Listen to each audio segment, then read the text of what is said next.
Right, right. Shalom, shalom. I'd like to start off by saying, Barak Yahweh, Barak Yahweh Shai, call Elohim Ma, Yahweh, Bahashem, Yahweh Shai, Bahashem, Makadash. Double honors to the elders and apostles of Great Millstone. Well, blessings and salutations to the hopeful elect, the scattered abroad, the Akim and the Aquat that's listening in. Yahweh, Brother Lord willing, and blessings edifying. Mr. Brother Shabab on the wall back at you with another lesson. And the title of this lesson is called The Hunted Shall Hunt. Right. And this is something as I'm driving, I was meditating on, um, thinking about how the men of the Lord gonna have spiritual powers in these last days, you know, because when this enemy, right, comes in like a flood, right, the Lord is gonna lift up that standard against them, right? The Lord gonna put spiritual power in his men, okay? And Shalom, brother, Yahweh Bashem, Yahweh Shah, brother, brother. All right, so the Lord's gonna put spiritual power in his men, because what did Yahweh Shah say? All right, Yahweh Shah said in John 14 that he that believeth on him, all right, the works that he shall do shall be greater than what he did. All right, roughly paraphrasing it. Okay, so the men of the Lord are gonna be able to do miracles just like Yahweh Shah did. See, and it's gonna come in the time of Jacob's trouble. Men of the Lord are going to receive power to be able to protect the believers, the men, women, and children that are believers in this truth, right? Giving them actual boost of faith and hope to believe in them more, which, even there's going to be Israelites that wake up in the last moment because they're going to be able to see people do spiritual powers. You know what I'm saying? As a matter of fact, it tells you that in Psalms 110, that thy people shall be willing in the day of thy power. Once these people see the things that the men of the Lord going to do through the spirit and power of Yahweh Bashem Yahweh Shai, these people going to want to believe, right? Because these people going to be seeking for a vision in that time, you know. So let's go to real quick. 1 second. This is Jeremiah 16:16. It says, "Behold, I will send for many fishers." All right, and that's what Yahweh Bashem Yahweh Shah is doing right now.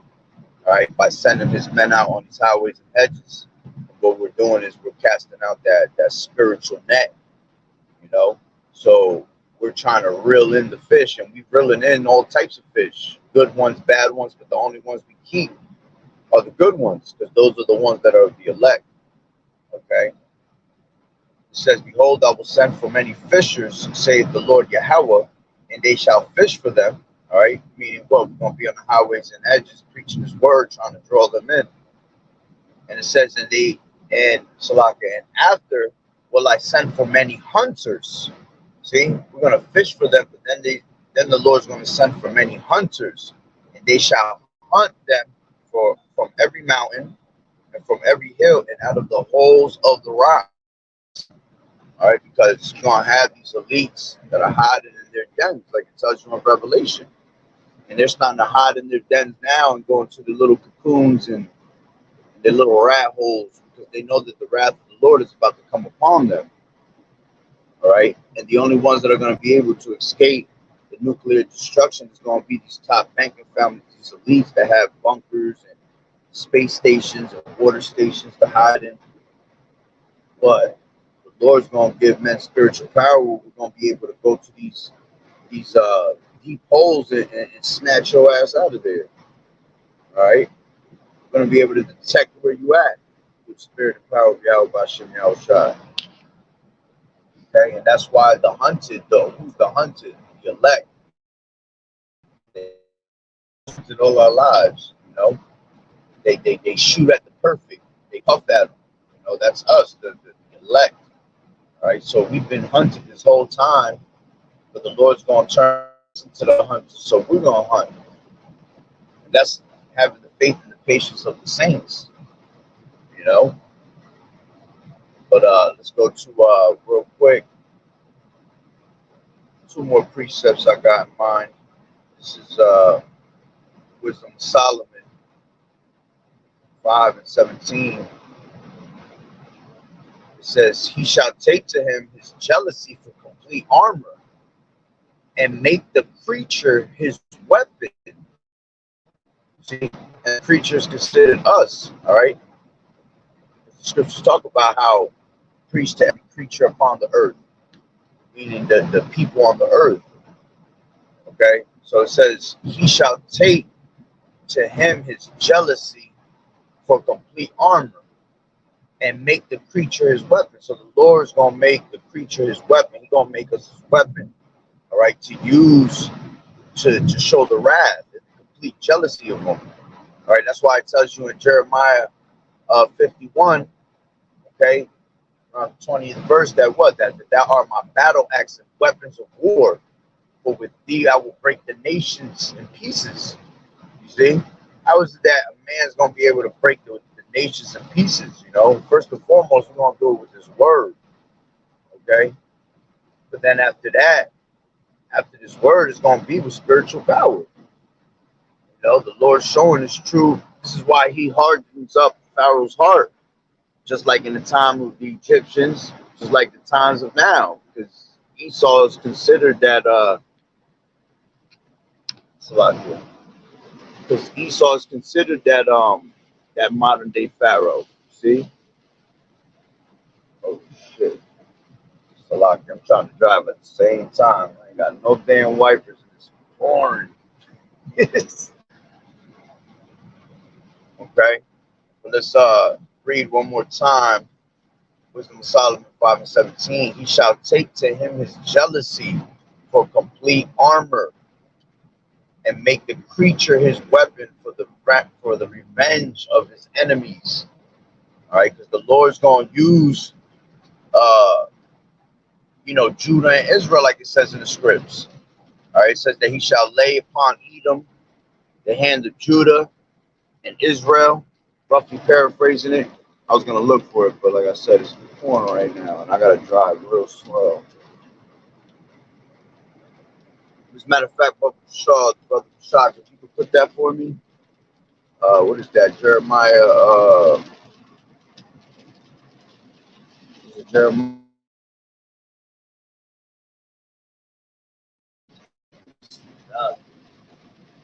1 second, Salaki.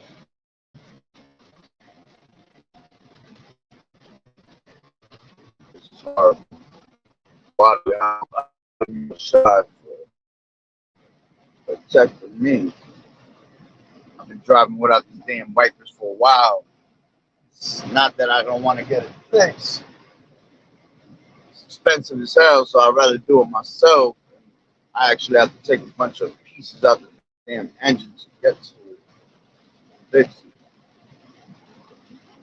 So it'd be a little tricky. But yeah, I don't know if the brother Mashak's still on. But that script for 2 seconds. Uh,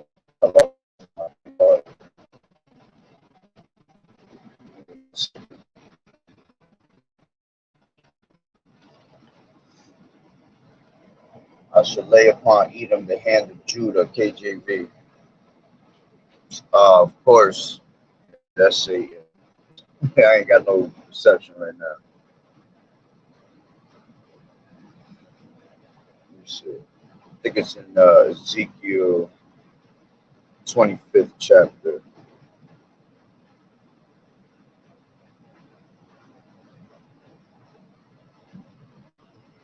Possibly. I might be off. Yeah, nah. Salaki. 1 second.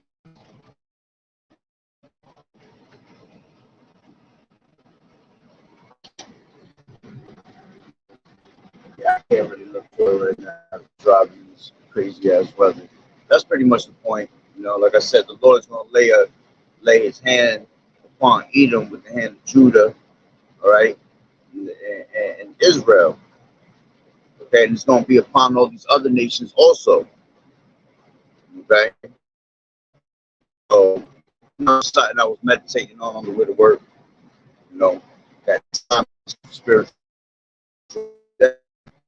I go more in depth with it, showing that we're gonna have spiritual power and showing different accounts of how men had spiritual powers through the name of Yahweh, why Yahweh Shai, you know.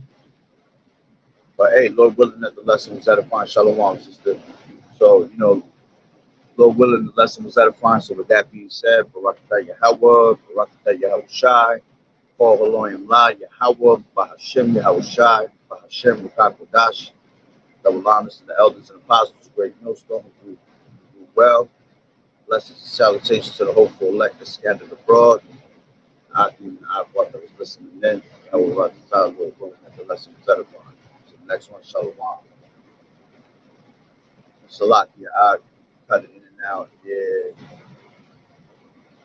it's all good. I think it's in Jeremiah 25, where it talks about the hand of Edom. The hand of Judah upon Edom. But it's all good. All right.